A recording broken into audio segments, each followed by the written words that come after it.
Willkommen to another episode of Shoot the Fence. God, I've done so many podcasts recently. I forget the name of this bloody podcast. I'm Stel. I've got Steve here, and I've got Rhodri. How you doing, Steve? I'm good. Stella, you? Yeah, all good, mate. All good. Very, very good. It's been a couple of weeks. I blame myself for going on my jollies, but I've missed you both. Even Rod, even though he looks like the Hamburglar. It's cold out here now. It's been miserable today here. Yeah? Yeah, smelly. Don't you? Yeah, but doesn't your heater work? Your radiator? You know what? As well, I've left the radiator when I come on. If I come in a couple of hours ago, it gets cold. So I put the heater on, and I've left it on. I've come in, it's fucking baking. So that's open the window now. It's a bit cold, so that's why. Not doing your bit for global It's warming, all right. there, mate. Yeah, it's Shame all on right. you. You're gonna have all those hippies It's outside. it's warm now. It's free. You can have all those hippies. You know those people that been sitting on the motorway. You don't get that shit down here. Yeah. You don't get that. Man. You don't get that stuff down here. People gluing to the faces. Boo, get off. Boo, move. It's gonna happen eventually, man. It won't happen down here. I'm trust you. People are gonna be watching this podcast and listening to it, and they're gonna get ideas. They're gonna congregate outside. There's a lot of privileged people down south. Too many. Like silver spoons. Yeah, absolutely. Mind you, some of them are doctors, and so you can't really say that. But yeah, to glue your face to the floor. What have I missed since I've been away for a week? Gluing their face to the floor. Is that what they've been doing now? Yeah, like educated people as well, like retired, well-respected people gluing the face to the gravel floor. Fuck that! I've just come from a country where the red light means go. I'm at the traffic lights, and the light is red, and the car's doing this. I mean, you must just go, mate. You just go. It's just ridiculous, mate. I was driving from Larnaca to Limassol, right, which is about 58 kilometers, and I was saying, fucking hell, it's 100 kilometers an hour, which is the speed limit, and people are doing 120, 140. Don't give a shit. And in the 2 days I was going back and forth to Limassol, I saw 2 police cars in the lay-by, and it was at the same time, part behind the other. One copper was outside just talking to the other one, having a cigarette, talking. Cars are just zooming by, and they're just like, whatever. This is Cyprus, my friend. That's what they say. Anything goes. Anything goes. But anyway. Sorry, Steve, we were saying, man. Sorry, before Rod interrupted us with his global warming escapades. All good. Yeah? All good, mate, yeah. Especially after the weekend. Yeah. I get over the defeats quite quickly as a City supporter, which they don't happen too often. And I listen to that. I can recognise a couple of reasons why, but no given right to win every game. I'm fully respectful of what the Premier League is still. All right, let's start with that game then, because Palace won 2-0 at the Etihad, and to be honest, it isn't the first time Palace have won, but where do you think the turning point was there, Steve? We know that Palace took the lead through Wilf Zaha. Was Laporte's red card the turning point? Because to be fair, I watched the highlights and I didn't see City really threaten Palace. No, and obviously every time they lose, it gets highlighted that they're operating without a centre forward. They've got enough attacking midfield players who try and do it, and often it happens when they win that it looks like, he's a genius. Probably won the league without one, in all fairness. But I knew this year, obviously they tried to sign Harry Kane, there would be more evidence that they would come unstuck in football matches against good Premier League teams on any day without a recognised centre forward. And for me, that was what proved to be again at weekend. Is that the only issue though? And the reason why I asked this, go on, tell me. Well, no, I mean, you two, obviously, you watch enough Premier League football to have, good, really great opinions. For me, Kevin De Bruyne is the real question mark for everybody at the moment, that he's not at his best. I think everybody's accepting that, but everybody wants to know why, and they're not coming up with anything. I'm suggesting that he gets injured and he comes back very quickly to get back in the team because we need him. And I think he comes back available, but not necessarily fit. And I think he's always fighting for fitness whilst in a game. So I think he's not fit. You've taken Raheem Sterling out of the team. Well, the manager has. Now, whatever anyone thinks of him, there's a goal opportunity, for a striker stroke winger every time. Grealish isn't prolific, Foden isn't prolific, but they both can score a goal. And for some reason, Mahrez is also good for double figures, that he doesn't get a game in the team either. So all in all, there's about 30 goals missing in the team. If you count Aguero, there's about 40 goals missing out of the team, which has been successful out the last 2 years. And then the centre-half partners seem to change all the time. And one sent off in the first half. So I've not looked beyond that. And if you can, add to that, but those were my findings. Well, Mahrez played, didn't he? Or did he come off the bench? He came off the bench. Jesus has got the wide right position at the moment, and he scored a disallowed goal. So no, there's a stack of goals where City have been successful in the past that are no longer in the starting 11. We've spoken on numerous occasions about Fernandinho and his importance to City, and Rhodri's a very good player. But it just seems that when you've got Rhodri there and Bernardo Silva and De Bruyne, it seems unbalanced. Am I unfair saying that? Well, they're great players, so they find a way often. And don't forget Gundogan as well, didn't play. So we're up to 50 goals here that didn't start. No, I think Rhodri has been a go-to man for Guardiola, as Gundogan has. When they're fit, they tend to play. And obviously, he protects the centre-halves, spreads the ball out superbly. And I think he's been a little bit unsung, Rhodri. I think he's a really good player. But again, I'm not sure when you have all those choices, do you ever have a settled team? You're playing all the Champions League games and the competitive games, and that's what a squad is for. But I just wonder, do they suffer sometimes by not having the cohesion of having a settled team, despite the fact that they're all world-class players?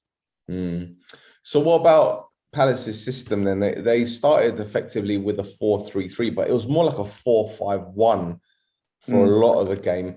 The three midfield, Gallagher, Kuyat and MacArthur, they had legs. It's like you said about how you beat Leeds. If you run more than them or further than them, then you're going to win. Was it a case of that against City, or were they just so strategically spot on that City didn't really have an answer to it?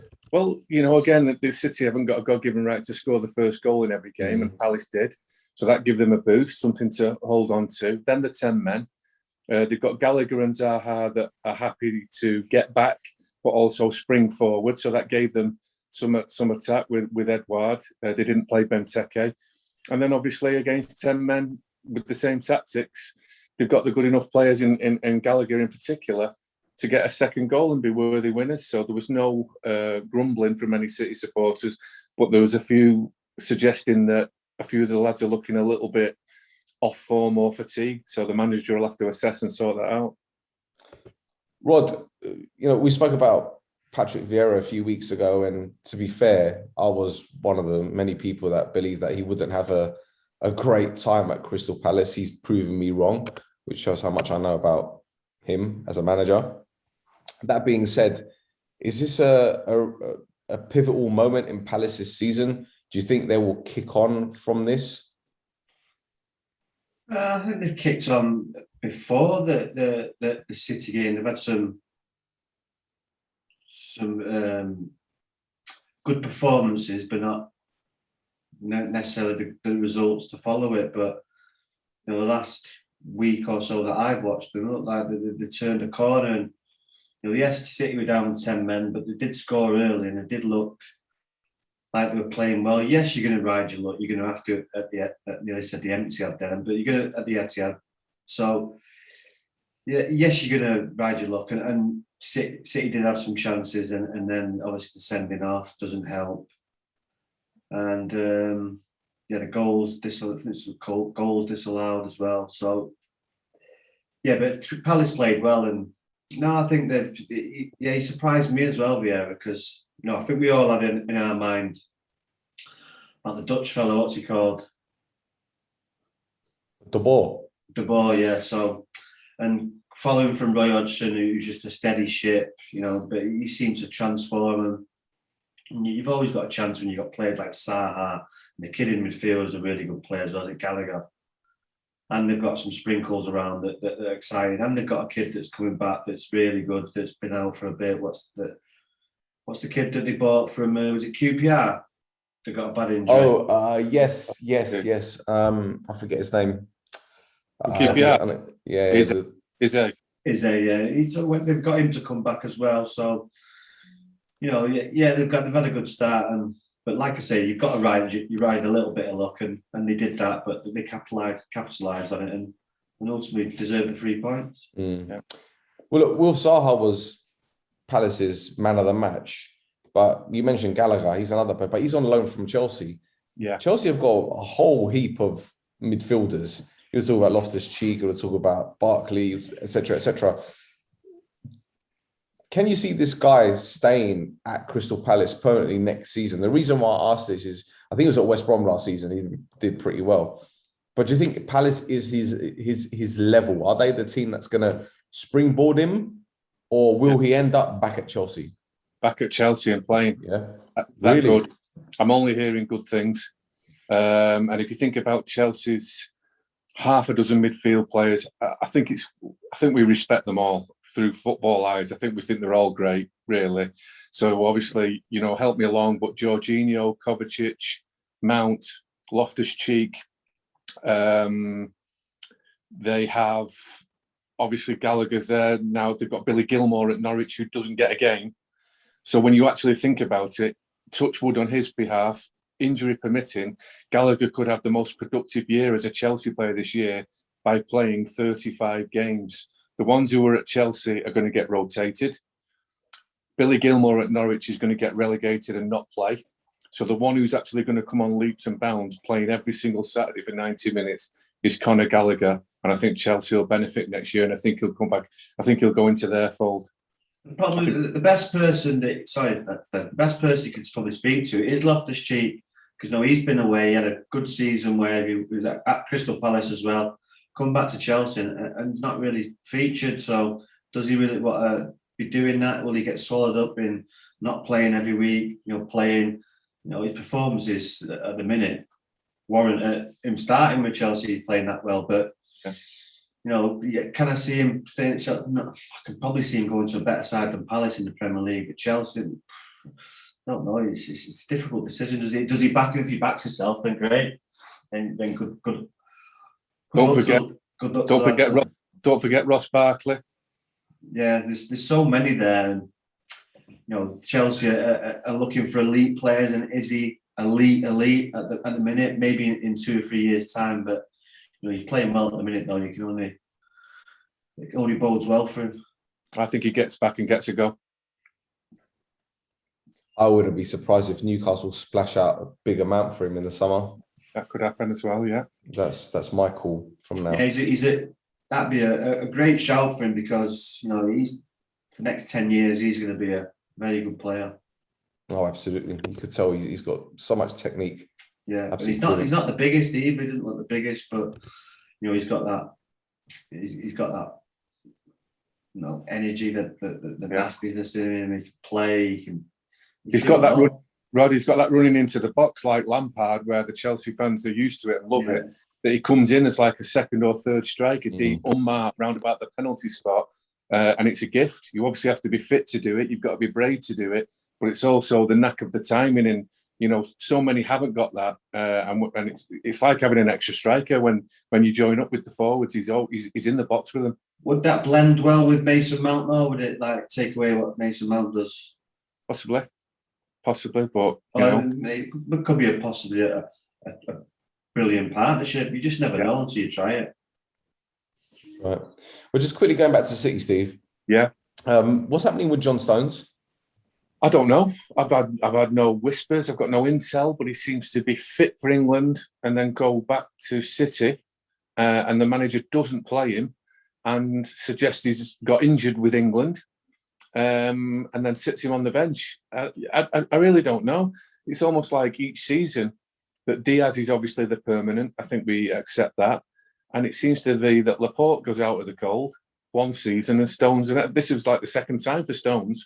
But presumably he will get a run again now because Laporte will be suspended, because I don't consider Ake to be in position to get in the team. So Stones will come in now and try and cement a place. But he was on the verge of being sold, and then bounced back to have the form of his life, and now doesn't get picked when the team are at full strength. So I don't know still.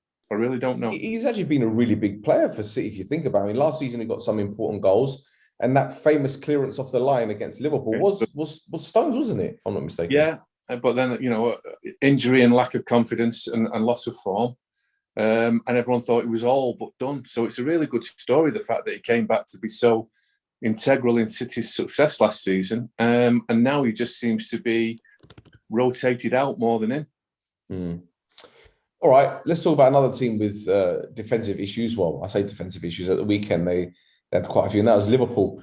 Got a 2-2 draw against Brighton. They were 2-0 up and coasting. In fact, they had a third, which was disallowed. But then Graham Potter's team almost got, rocket up their arse. They kind of got back into the game with a freak goal, I guess. I don't know if Mwepu meant to shoot. I saw the replay 3 or 4 different times, and he did look like he was aiming for the goal, but he's definitely meant to shoot there, because there's no one really in the box for a cross. You can tell his body shape as well. It wasn't as if it wasn't if he was adjusting. It's one of them where you've connected on it. You just connect with it beautifully, and he has, and the spin's just done the keeper. That's right. Well, Henderson scored, and then Mane made it 2. And then, the goal came, the goal from Mwepu made it 2-1, and then Trossard made it 2-2. But, gentlemen, when you look at Brighton and how they came back at Anfield, I know it seems like an obvious answer, but Jurgen Klopp must be absolutely livid, surely. You can't give away 2 goals at home. It doesn't matter who you're playing. No, City and Liverpool both been complacent this weekend. I think the games are open. I think the crowds back in the stadium demand it, genuinely. They've missed the football, the supporters, and at 2-0, if that was Mourinho at 2-0, you guarantee he's shutting the game down. And to be fair, Klopp, he will do in future, but you get the feeling that the games are still wide open at 2-0 because Liverpool are then expecting to extend. I also think, Stel, they're expecting a tight title race, and they think that goal difference will have a lot to play in it by the end of the season. So you can forgive these clubs with attacking players at the top end of the division wanting to score more goals, but I think they'll be regretful they didn't sit on the 2-0 and block it all off. Yeah. Well, they won their last season, didn't they? Right. Excuse me. Oh, bless you. Excuse you. Excuse me, man. It looks like the 2 manager inspired Stes as well with his beard. They're going for the ginger grey look, aren't they? The ginger grey beard look, aren't they? Yeah. Longer beard and short on top, yeah. You see him have a little chuckle about it at the start, didn't you? But you've got to give credit to Brighton as well. If Liverpool score that 3rd goal, which goes in, Romani, which they were lucky, it's gone in off his arm, but could have easily gone in by his foot. But then you've got to give credit to Brighton. They're on the front foot. They've kept going, and they've created chances. And fortunately for them, they took him and got a point. But yeah, Liverpool will be definitely, like Steph said, they did get complacent. 16 points in their opening 10 games. Not bad, really. Right, there's a real freshness about them. I think they're all of a good age. Obviously, Welbeck's injured, but the rest of the lads seem to be always available every week. No kids in the team, no old legs in the team. Probably the oldest being Lallana, maybe. Mm-hmm. But everybody's athletic, everybody's technical. They've got talent, and of course, they're in credit where they're not fighting at the bottom of the league and like thinking, we'll try and dig something out here. There's a freedom about them and a freshness about them, and I think it's really, really good to watch. Yeah, they've got a draw at Anfield, signing at Old Trafford, getting to sign Stel. Come on. Well, I'll tell you what, Lamptey came on. I think he did very, very well. The lad's been injured for the past God knows how long, and the left back they signed from, I forget which club he signed from. Cucurella, he was at Barcelona at one point. I forget which club he signed from. He did very, very well, and he shows no fear, doesn't he? Absolutely, that's throughout the whole team. And in Lallana and Duffy, they've got players who've been not fully written off, but possibly suggested that they've had Premier League their better days. They're back in the team and playing ever so well. Trossard is always a threat. They cross it, they overload, they get in the box, they spread out, they keep the ball. And I do believe, whilst the manager's getting a lot of plaudits at the moment, it can't be denied that he's evolving his team and himself each Premier League season. I'm really impressed. What do you guys make of Firmino? I know he got a hat-trick last weekend, came off against Brighton. I was listening to some radio phone-ins and quite a few Liverpool fans were getting on the lad's back. I don't think it's fair. What for? Body language, lack of passion or something? What they're saying? Well, just he doesn't score enough goals. And they said, well, he scored the hat-trick last week, but he didn't score enough goals for us. Well, in his Liverpool career, he's 1 in 3. So that's not bad. If you look at his work rate as well, no one really works as much as him off the ball. Yep. He gives a lot to Liverpool. So, yeah, I think the fans don't actually... This is the problem with some of the fans. They don't actually see that. They just, he looks scoring goals, he's number 9. The work off the ball and the work rate he gives for the team, it's second to none. What about Arsenal then, boys? 5 wins in their last 7 games. Not bad for a team whose manager's been under fire for God knows how long, and he's been absolutely battered by the most loyal fan channel on the planet. Yeah, a lesson for them. They won't care. They'll change as the wind blows, but it's a lesson for everybody, really. He could have gone at any moment weeks ago. He was probably even lucky to stay in the job, but obviously inside they knew that they had faith. I don't like this phrase that everyone's using at the moment, trust the process. But for them, they needed to get a couple of players back. Got to say that Ramsdale has surprised everybody with his form and his temperament and his kicking and his match-winning saves, which don't half help. Ideally, you don't want him used at all, but when called upon, he's been brilliant. And they look a really, really good team, even though Tierney's not playing. Well, hasn't been playing. The Ben White as well. He's coming. Really good. Yeah. Really good. Rhodri mentioned it when he played against Brentford in the first game of the season, where he got absolutely ragdolled. He looked soft. He didn't look the profile at all, but he steps out with the ball. He smacks it across the pitch. But most importantly for me, he gets his body in the way of the other team's shots and has a hell of a lot of blocks. I've been really impressed with him. Yeah, and I think it's vital that he's got a good relationship with Gabriel, the centre back. He started the season with Holding. I can't remember who else he played at the back with. Marie, was it the Marie that was at City? Yeah. Pablo Mari. There's another one. So it seems that he's got this good relationship with Gabriel, and it's obviously working. With Arsenal now, you can basically say their best back 5 is the goalkeeper. You've got the right back in Tomiyasu, I think, the Japanese fella, Gabriel and White, and Tierney or Tavares, who has also been pretty decent since coming from Benfica. So I think, we said it when Arteta got the job, you need to give him a chance. You need to give him an opportunity. And granted, okay, he's had a sticky year and a half, but at the end of the day, while he has brought in quite a few players, and people will argue that Edu has had the final say in that, he's got these players. Sambi Lokonga looks good. With Partey back fit, they're looking very, very solid in the middle of the park. Smith Rowe, who we've been waxing lyrical about for God knows how long, is finally scoring goals. Saka looks like the old Saka. And all right, while Aubameyang isn't getting, a goal every game, he and Lacazette have got a very good partnership. So I don't see why Arsenal can't move forward with this manager. I've never understood this hatred towards him. He says the right things. And you can probably answer. He had a really tough start, didn't he? Yeah. Well, he won the FA Cup at first, didn't he? No, I mean at the start of the season, he had like Chelsea, Liverpool, and Chelsea, Liverpool, and City, or something like that.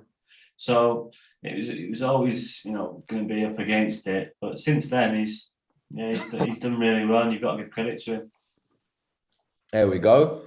And right on cue, Dan, how you doing? What's going on? Yeah, all good, mate. All good. You're looking rather red this evening. I was watching the ball with Mum, so as soon as it finished, jump on, you know. Okay. You know, Well, nice to have you here. I appreciate it. Thanks for having me, is what I wanted to say. Come on, it hasn't been that long since we last spoke. You have to be nervous, mate. It's not a first date or anything. Just trying to go. No, I'm just trying to. I'm trying to calculate something. I've just lost my head to head. Oh, don't worry. So yeah. There's always next week. So yeah. There's always next week. You need to sort your damn team out and stop giving people easy victories, mate. Bruv, do you know what? I haven't even looked at my team for the past 2 weeks. Honestly, I went on holiday and I was like, shit, I haven't updated my team. And then while I was out there, this game week started. I was like, shit, I haven't updated my team. So I'll do it for this week. Don't worry, man. I'll do it for this week. Wooden spoon, Stel. You need to No. It's just too soon. Too soon to say, man. Come on now. Long way to go. Rod got a bag of points this week. Yeah, because I think Reece James scored twice, didn't he? Reece James, White, Salah again. Who else? Fucking swapped things with Watkins. Now he's injured and Watkins scores. So yeah. You just got to keep on top of it. You forget. I'm more on top of my fantasy team. I'm number one on the fantasy team in the NFL. I'm not that number one. Well. Right, let's talk about Tottenham against Man United. Wow, where do we begin with this one? Crikey. So Ollie's come in under pressure after losing 5-0 to Liverpool. People talking about this is El Sacico. Whoever loses is going to get sacked. They're kind of right. You know, Nuno got his marching orders this morning. And it's quite sad because today's like a national holiday in Portugal as well. They celebrate the 1st of November because it's the day after Halloween and it's like a public holiday. So I guess he got to go home early. I don't know, but 3 good goals from United. Very solid display, Rod. 5-3-2. Quite interesting, that. Yeah, with the squad he's got and the kind of players he's got, it does suit. You can play it. So, he's obviously wanted to keep it tight.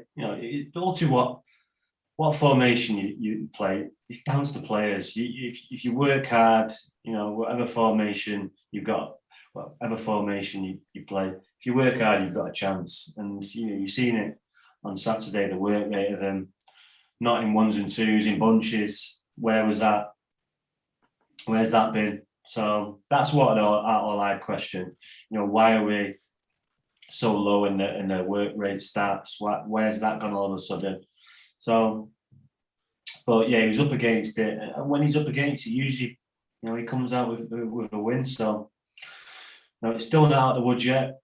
still knives are out everywhere. Fans that want your team to lose, they're just not fans really. They just after clickbaits or whatever they're after. But no, I'm glad to stick with him. I know Tottenham have got rid of their manager, but that's not it right. It's a shambles. That he shouldn't even been appointed. That's not it right. So it should be the person who appointed him should be on the chopping block, not the manager. So after 10 games, it's a shambles. So I'm glad that our club that don't do that. So and just like Arsenal, you've kept with him, and like Des says, I don't really like the word, but trust the process and see. Let's give him to the end of the year and see what happens. But he's not at the wood yet. We've got a game this week, and we've got City on the weekend. So and then we've got Arsenal the following week. So like I say, some big games still to come.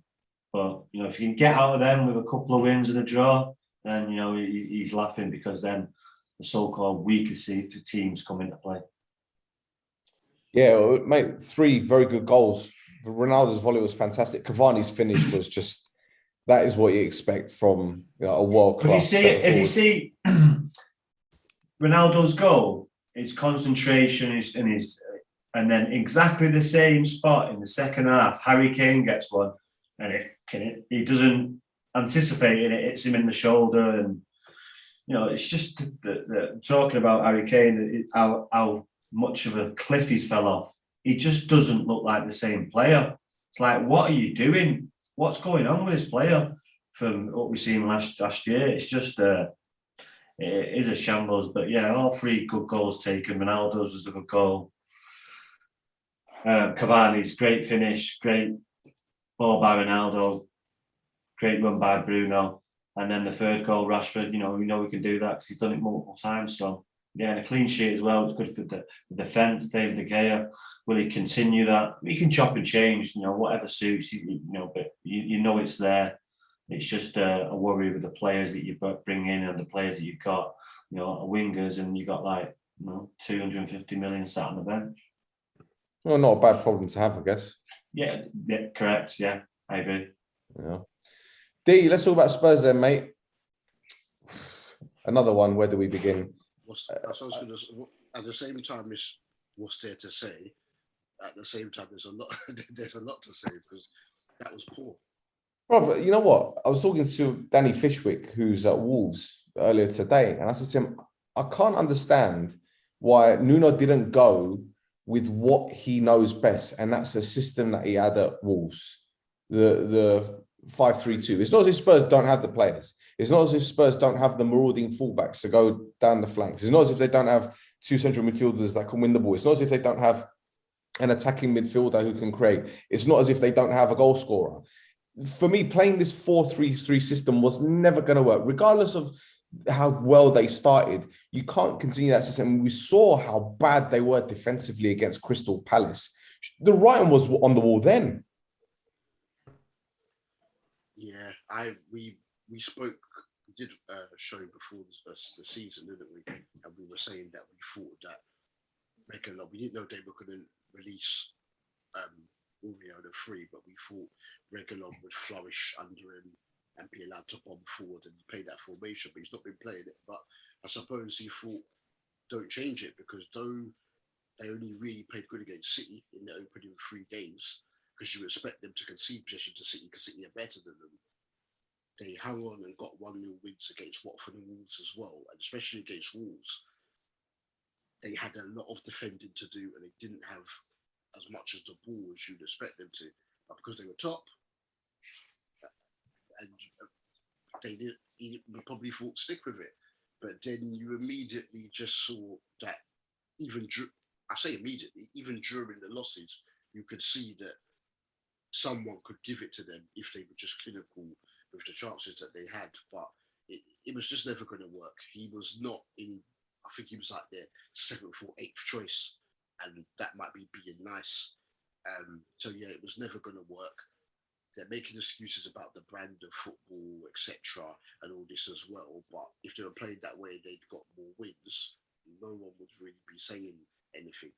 But it's a mess there. But I don't understand what's happened. That they tried to get Conte with someone, he rejected them, but now suddenly he's willing to go there, unless maybe they're going to make him the 2nd highest paid manager behind Simeone or something like that. Something's gone on because nothing's changed. He can't buy people now until January.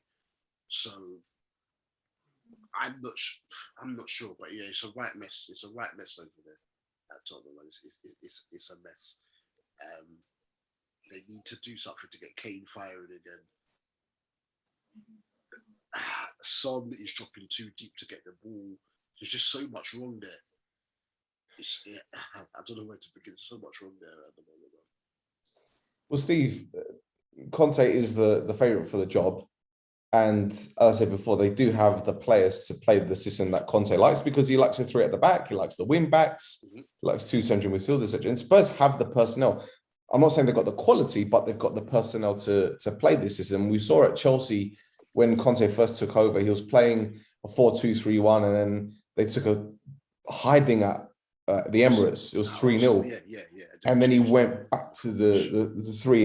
He went his way. So I don't know, if Conte does get the job, Steve, what are we to expect from Spurs? And the reason why I ask this is Conte is a very outspoken person. In fact, he's probably more outspoken than Jose Mourinho. Mourinho is very meticulous in how he says things and what he says. Conte is effectively a bull in the china shop. So if he does get the job, how will his relationship with Daniel Levy be? Because we know that Levy isn't the kind of guy that will fully back a manager, and he has had his spats with the likes of Pochettino, and he's been trigger happy. How will this all work? I don't know. It's baffling. I'm expecting more of the same. I think it's going to be tied up by lunchtime tomorrow. I read just before the show, Stel. And you don't get enough coaching time with the team. He's going to have to look at it. How many times have Spurs ripped the model up and gone again, and change formation? Doherty, Winks, Dele Alli number 10, Dele Alli number 8. Now he's not even in the squad, or he can't get on the pitch. So they keep ripping it up and starting again. Conte could be the best coach in the world, but you don't have enough coaching time with the players mid-season to all of a sudden just flip and just change system, change personnel, maybe change a player or two, and all of a sudden become what we think they should be. It'll take ages. You need this season, then a summer, and then some recruitment in recruitment in January and the summer. He's only got an 18-month contract for now. There's no way. The way players train these days for about an hour a day with all the recoveries and second-day recoveries and League Cup games and Europa games, not anymore. You're training about 4 hours a week. Now, it doesn't matter who you are. You can't turn Tottenham round in 4 or 5 hours a week to be where they think they should be and want to be. No way. Don't matter who it is. And if they're going to play the system that he wants to play, you effectively need players that are comfortable on the ball, right? When you look at Inter, for example, they had Godin, they had De Vrij, they had Bastoni, they had Skriniar, defenders who are comfortable on the ball. In midfield, they had Valero, they had Barella, they had Eriksson, Brozovic, Kandreva, all these players who are ball players. At Spurs, I look at them and I'm thinking, okay, Romero's good on the ball. Eric Dyer's a liability. How are they going to get the best out of him? Højbjerg is good on the ball, but he's more physical more than anything. They don't have the players that suit Conte. And even if they do give him January and next summer, you can't get rid of all of those players that aren't good enough. I don't know any team that can get rid of 10, 15 players, because that's what Spurs need to do. Well, they're already in the process of that. And like I say, they're just stumbling from formula to a different head coach, manager, to a different formation, back to a previous formation, to a sullen striker at the moment who we all love because he's never been any trouble. But he appears to be, I was just thinking when you were chatting before, normally in any walk of life, you can operate when you're happy and can actually operate when you're angry, because that can bring the best out of you as well.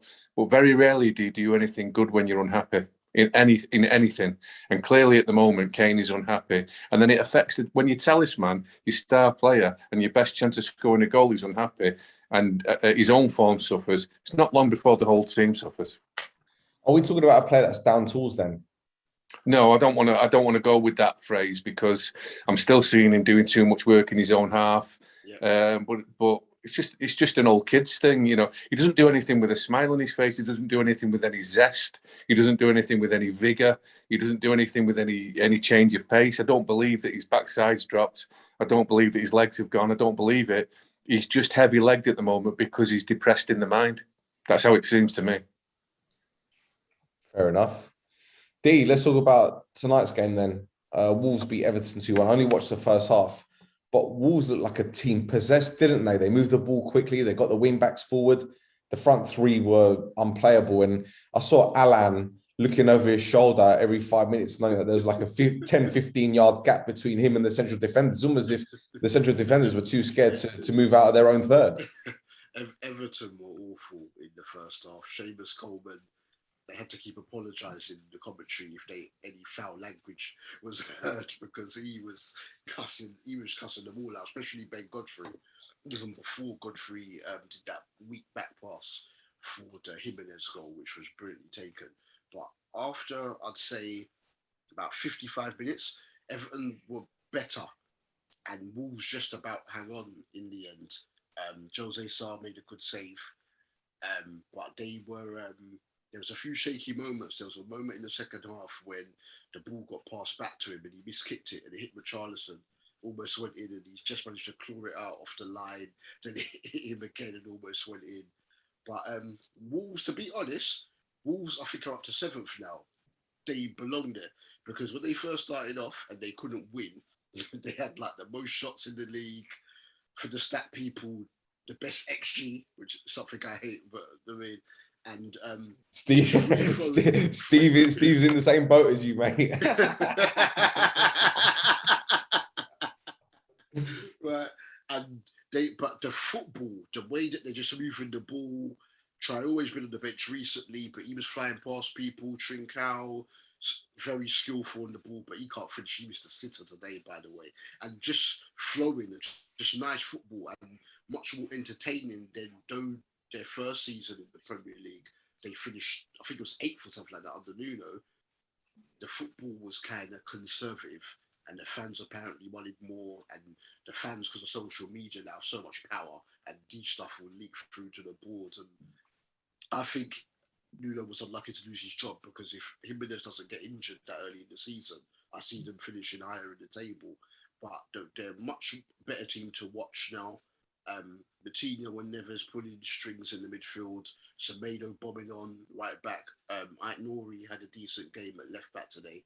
And Max Kilman got the first goal. He's performing so well at the moment. Willy Bolly's warming the bench. So options there. Because when Nuno was in charge, he very rarely used to change the 11. Maybe it might be Dendoncker coming in defensive midfield, but otherwise it was usually the same people. And they look all right. They look all right. They do more. They've recovered well after it took so long for them to get their first win. But yeah, Jimenez flying. Hwang did well, but no, they looked good, man, and they deserved the win. How about Everton's second half? You said they were dreadful first half. I didn't watch them second half. Did they play a little bit better? They were much better. They were much better in the second half, but they just didn't. When they got into good positions, they like overpassed it. Damari Gray had times where he could have got to the byline and crossed it in, and he tried to go back and turn the man again. Coleman was getting forwards. They brought on Delph at half time, and Delph was much better than Gavin or whatever his name is, but that was his first start in like 2 years. So he's obviously not up to the pace. But Rafa will be annoyed because if they started better, they would have got a point today, but they left. They're clearly missing Decore. Oh, definitely missing Decore. He'd been one of the best. Steve, before that injury, he'd been one of the best players in the Premier League this season, man, because tackling. We saw how good he was at Watford, but now he's around better people, just flying forward, the passing, the tackling, just the presence. They're missing that in central midfield because Neves and Coutinho were just pulling strings in the midfield. But well, 2 in midfield for Everton now. It really exposes Michael Keane, who's on the edge of a mistake at all times. But Steve, the joke is when Keane was at Burnley, I used to rate him, but then as soon as he moved to Everton, as you're saying, you could just see that it was like, what's he doing, like positional-wise? He's good in the just air, on the edge. like, He's just on the edge of a mistake at all times. He must be missing Calvert-Lewin as well with the 2010 goals a season. Yeah. Well, he's done a good job tonight on Monday Night Football in his new snazzy pink suit. Yeah, that's what I was going to say. He's been in your wardrobe. Yeah. at least he's not got a handbag with him today. Oh, mate. Honestly, leave it out. Well, I'll tell you what, Rod, let me ask you something, right? Andros Townsend did that celebration against United, and I remember Emi Martinez celebrating like he saved a penalty against Bruno Fernandes. But what have both of those players done since? Because Everton have been shit recently, and Villa got a right hiding at the weekend. You have seen it over the years, and people get up for Manchester United. It's a big game. It's can you do it week in, week out? Life comes at you fast, right? Yeah, exactly. So, yeah, they're just cheating themselves, the fans, the manager, because the others can perform at that level, but they're not doing it on a consistent basis. Today, the first 45 minutes, they were all over the place. So, yeah, Wolves have played well all season, even though they didn't get results early on. Like Dee said, they should have beat us. They had multiple chances against us, but we come away with a 1-0 win. So, yeah, it's good that they turned it around. And I do agree with Dee. They're a more enjoyable team to watch, but I do like Nuno, what he did there. But, yeah, they do express themselves a bit more. What about Villa's capitulation at home to West Ham? West Ham are flying high at the moment. West Ham, we Davey looks like he's flying, yeah. So he's he's doing well. But they're flying. He's got the balance right as well. We're playing Thursday, and to me that's just a myth, because if you play Sunday, you play Wednesday, and Tuesday, it's just the same. So it's just a mental thing, that. So I just think that's a myth. So yeah, it's he's doing well, and West Ham look really, really good. When it was at Everton, there was a lot of reliance on the big fellas. There was Jelavic, there was Fellaini, even Cahill was really good in the air. But this West Ham team it doesn't look like a David Moyes team, does it? They're very confident going forward. They move the ball quick. Players move into spaces. There's more flair than very powerful though. Yeah, then Rice and Srnicek in the middle, two really good centre midfielders. And when you got that base, then you've got back four that are playing really well as well. So yeah, and then you've got Antonio and the rest of them. Yeah, they're playing really well. And Paul Parker's nephew getting on the score sheet as well. I didn't know it was Paul Parker's nephew. It was a great goal. Yeah. So yeah, it's good result for West Ham. Let's wrap it up with this game, gents. I didn't watch the whole match in full. I watched the highlights, but Norwich losing 2-1 at home to Leeds United. I think what Derby County like. Go on.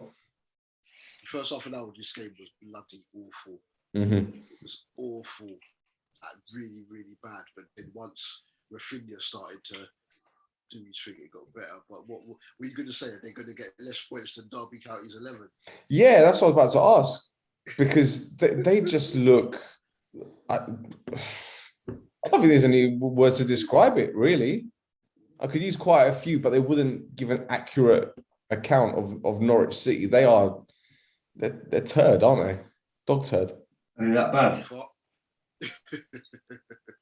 You can see that they've not changed from when they've been up. When they come up and went back down, you'd think they'd learn from the mistakes, and obviously they haven't. And yeah, they're going to be the whipping boys again, unless Newcastle brings someone in as well. They're going to be down there as well, but obviously they're going to bring some people in January. So yeah, that'll be them stronger. Looks like Burnley have turned a corner. Old Sean Dyche. With the results anyway, not necessarily performance, but they've had some good results. Just one, mate. It's a start. Yeah, I agree, but I don't see it being capitalised on. Got Chelsea next. Yeah, it's going to be a tough season, isn't it? Because they've not started well. It's going to be a dogfight from there. You don't start well, it's always going to be difficult. You get into the cold winter months now. Burnley's not the nicest place to go in the winter. So, but yeah, it's going to be difficult for a bit. Norwich. Who else is down there? Newcastle. Leeds have had a slow start. There's someone else though who we're missing. Watford. Watford. There you go. Watford. Yeah. I think Watford will be the other one. So it's Watford, Norwich, and it could be anyone else. So do you lot think that Delia's got the chopping knife out? She's getting ready. Daniel, come here. Come put your head on the chopping block. Well, even though he's done a good job by getting him up twice, you've got to try and you've got to be able to keep him up, or at least give him a chance keeping up. They just look like, they just don't. There's a big rift now. There's a big rift now between the manager and Todd Cantwell, by all accounts. They're suggesting that Cantwell is possibly not fit, or they're not explaining why he's not in the squad. Then Cantwell goes to social media saying, "I'm fit and available." And he's what I've watched. He's one of their better players. Well, certainly was in the champion. He's got the most talent, and it's not into a radio talk sport.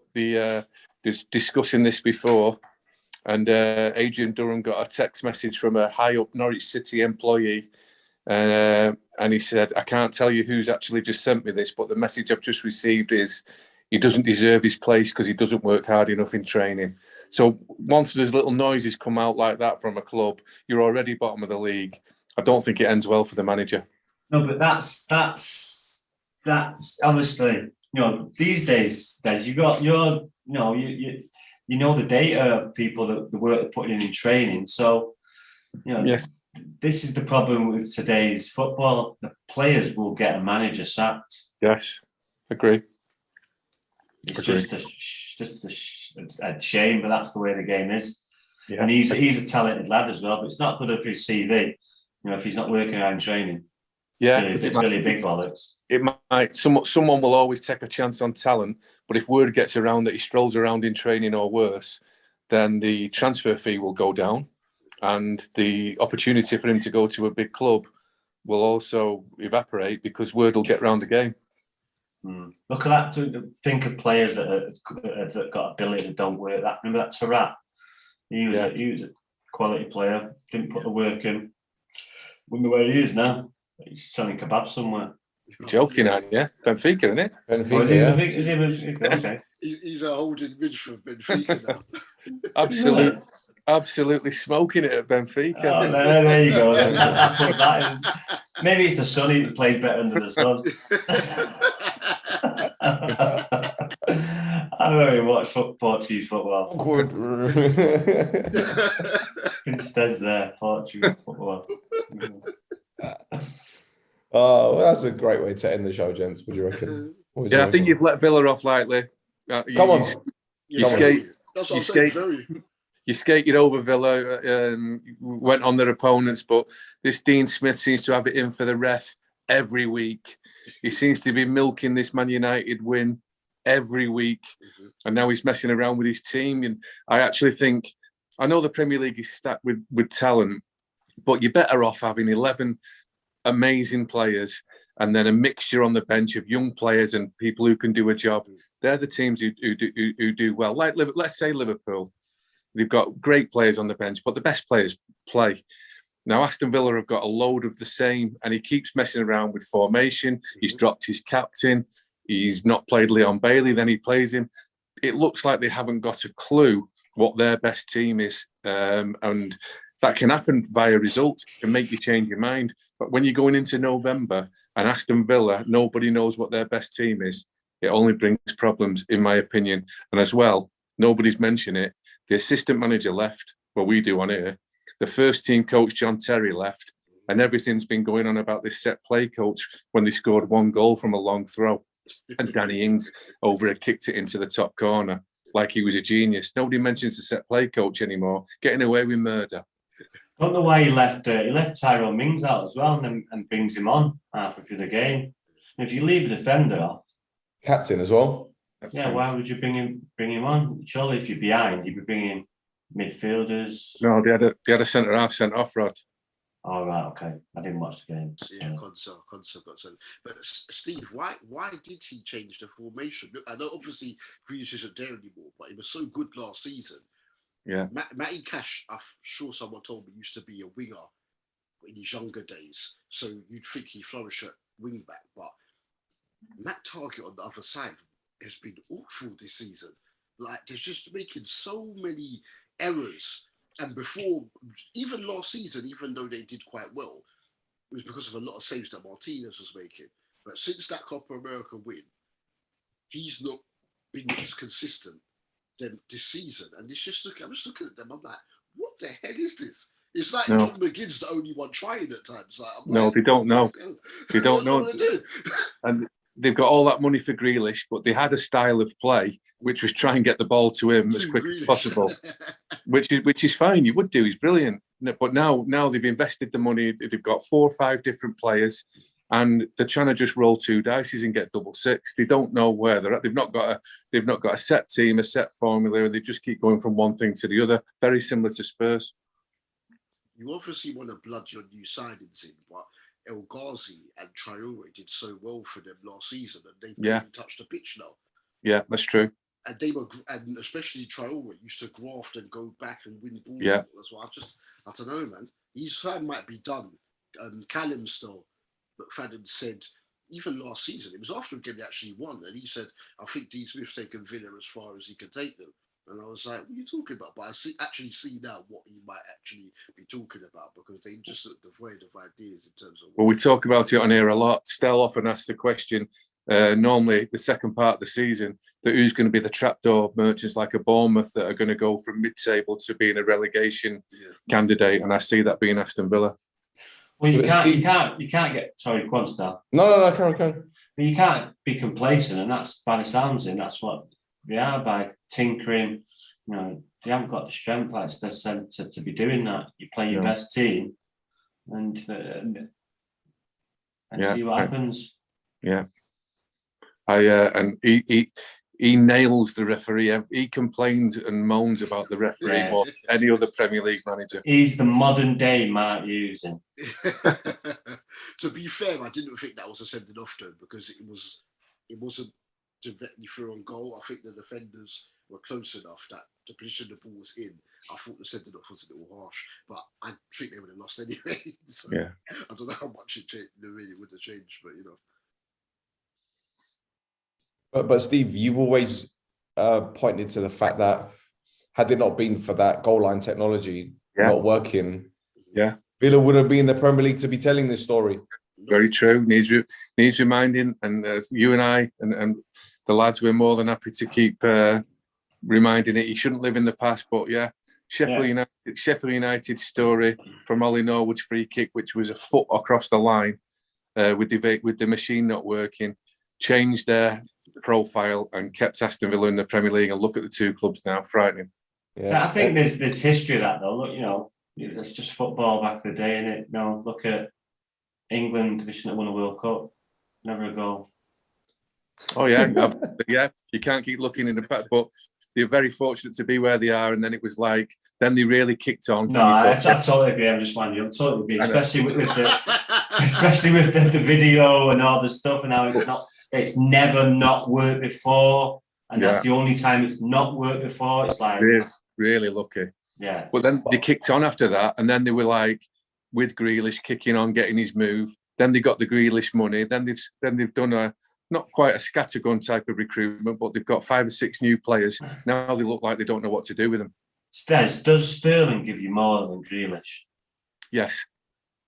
So what's going on? Why would you spend 100 million when you've got a player that you get more out of in that position? Yeah, and you could argue, Rod, that before Grealish came, Sterling had already lost his place to Foden, who put in 5 months on the left wing of unbelievable form. Now Foden's playing number 9 now. He's playing in midfield, but his best form for City was also in the Grealish position. So, yeah, it'll run that one, Rhodri.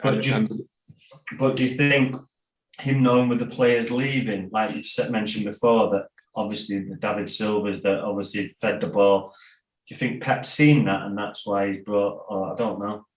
Well, Sterling's got to adapt and evolve and work for this world-class manager and these world-class players. But, you know, Gundogan's been injured, Aguero's gone, De Bruyne is not playing as well as he could, and Sterling's not in the team. So City at their best previously looks nothing like the profile of them now.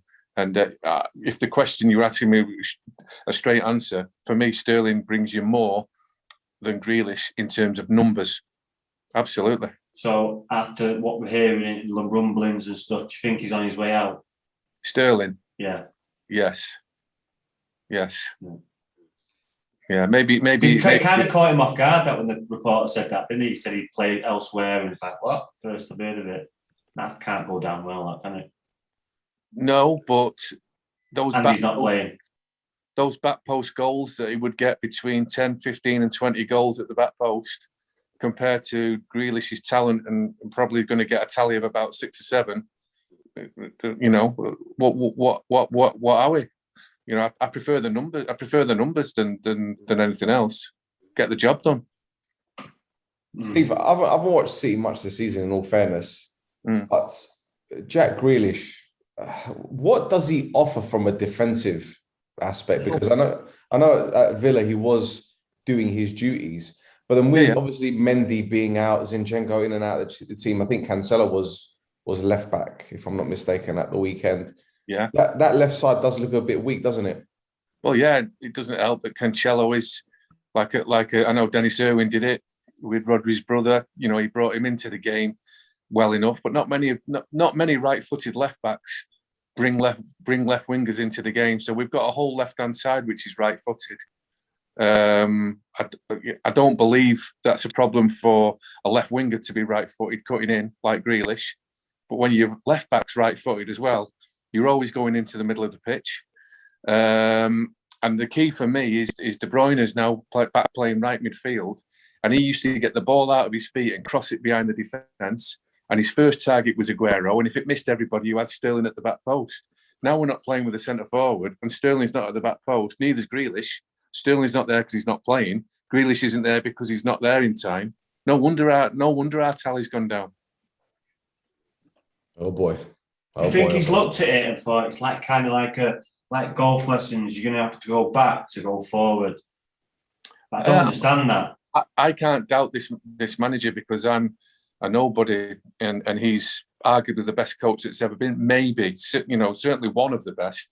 I can't go against this fella, but I just can't believe what he's taken out of the team. And I think he's got such an ego that I think he tries to transform to stay ahead of the game. And in this instance, I feel like it's handicapped us. So Liverpool are exactly the same. They've just got players back. That front three, you know, the midfield is changing a little bit, and Van Dijk's back, but everything else is the same. Robertson up and down, Alexander-Arnold up and down and crossing, and those front three plus Jota. But you don't know. I just get the feeling that his ego is so huge, he wants to outsmart everybody with a new plan. And probably the new plan in the end might win it, and it always seems to be the second season. But I don't think City are anywhere near in personnel what the others are and what they've been themselves in the last 2 years. There we go. Right, gentlemen. So a home win weekend then.